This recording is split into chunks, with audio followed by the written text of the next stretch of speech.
Bonjour et bienvenue dans cette nouvelle vidéo au Fort de Barde qui est juste derrière moi. Le Fort de Barde, un bâtiment exceptionnel pour une histoire exceptionnelle. Le Fort de Barde, c'est la conclusion de notre première étape de la vallée d'Aoste. On verra dans cette vidéo d'abord l'aspect pratique des visites du fort et puis un petit peu l'histoire aussi du fort, avec ensuite on fera un petit point sur la vallée d'Aoste, notamment ses châteaux. Le Fort de Barde, c'est vraiment le château à visiter. Le château à visiter, c'est le plus beau. Moi, je vous conseille de le faire en dernier parce que sinon, je pense que vous serez déçus. Il faut d'abord commencer par les châteaux de la vallée d'Aoste. Pas tous les faire, en faire peut-être 2, 3 au maximum, bien les sélectionner et puis terminer par celui-ci qui est exceptionnel. Les premiers écrits datent de quelques années avant Jésus-Christ, c'était l'Empire romain. Ensuite, il y a eu la maison de Savoie, vers le XIIIe, XIVe siècle, etc. Et puis, il a marqué l'histoire, ce château, parce que, eh bien, il y a eu une bataille, il y a eu beaucoup de batailles, mais notamment une célèbre avec Napoléon. Napoléon, qui arrivait du col du Grand Saint-Bernard, depuis la Suisse, en 1800. Donc, dans cette bataille, il y avait 40 000 soldats français et le château occupait une petite garnison de 400 soldats, soit 100 fois moins nombreux. Au bout de 2 semaines de combats acharnés, l'armée de Napoléon, ne parvenant pas à prendre le fort, eh bien, ils ont décidé de s'aventurer vers un petit chemin de ce côté-là de la forteresse pour contourner la forteresse. Et c'est comme ça qu'ils ont pu prendre à revers la forteresse en laissant toutes les pièces d'artillerie derrière eux, et ils ont réussi à prendre la forteresse comme ça. Elle était à l'époque beaucoup moins structurée et beaucoup moins fortifiée, et quand l'armée napoléonienne a capturé le fort, et bien Napoléon a décidé de mettre feu au fort, de tout détruire. Une fois que ça a été tout détruit, donc en 1800, la forteresse a été reconstruite en 1830 à peu près, et elle n'aura, donc telle qu'elle est aujourd'hui, telle qu'on la voit aujourd'hui, et elle n'aura jamais servi. Donc le Fort de Barde, c'est une forteresse absolument exceptionnelle que je vous conseille vraiment de visiter. Alors au niveau de la visite, nous on a payé chacun 8 €, c'est le minimum. Ça vous permet d'avoir accès à un musée de votre choix, puisqu'il y a un certain nombre de musées dans la forteresse.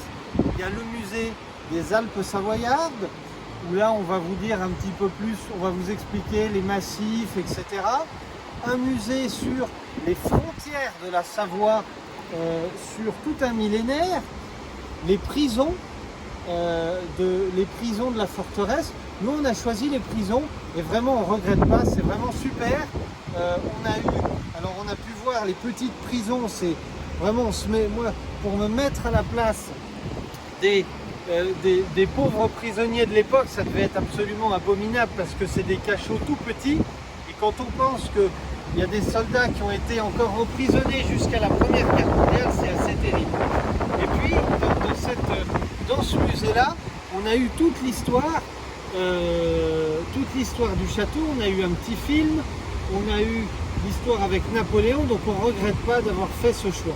Voilà, donc la forteresse de Barde, comme je l'ai dit au début, un bâtiment exceptionnel avec une histoire exceptionnelle qui permet de mettre un terme, de conclure notre épisode sur la vallée d'Aoste. Et encore une fois, je vous recommande de le faire en dernier. Historiquement, ensuite, une fois qu'il a été reconstruit, il a perdu de son attrait. Il a perdu beaucoup de son attrait parce que, eh bien, le fort, il n'avait plus cet usage défensif, donc il a été démantelé. Et puis, voilà, c'est comme ça que, disons que son importance dans l'histoire a pris fin. Voilà. Ce qu'il faut dire également, c'est qu'on a un petit bourg médiéval sur le côté gauche qui a vraiment un charme fou. C'est très très joli. Je vous invite à y aller. Il y a deux restaurants avec une belle terrasse. que vous pouvez faire, puisque ça vous permet d'avoir une très jolie vue sur la rivière qui coule ensuite. Voilà. Qu'est-ce qu'on peut dire d'autre? On peut dire également que Stendhal a fait son baptême du feu ici, avec les armées de Napoléon. Il a dans le fort, si vous choisissez le musée des prisons, vous verrez, il y a un écrit de Stendhal qui est très émouvant. Il raconte dans ses mémoires, c'est un extrait de ses mémoires où il raconte cette étape de sa vie où il a participé à assiéger le fort qui est vraiment bouleversante.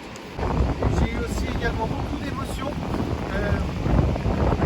devant l'histoire de Napoléon et voir tout ce que la France a pu faire, ces hommes qui ont traversé tout le col du Grand Saint-Bernard, qui sont venus ici buter sur cette forteresse, qui ont souffert et qui ont réussi à s'en sortir.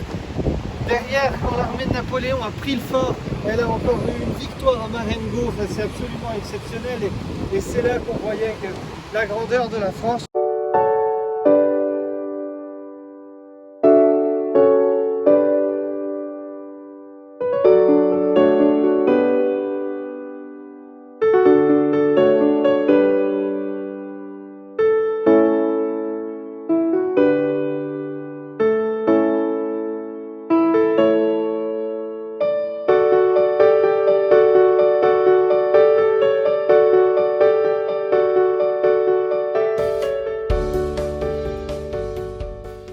Cette étape, en tout cas, je la recommande sans nul doute à visiter.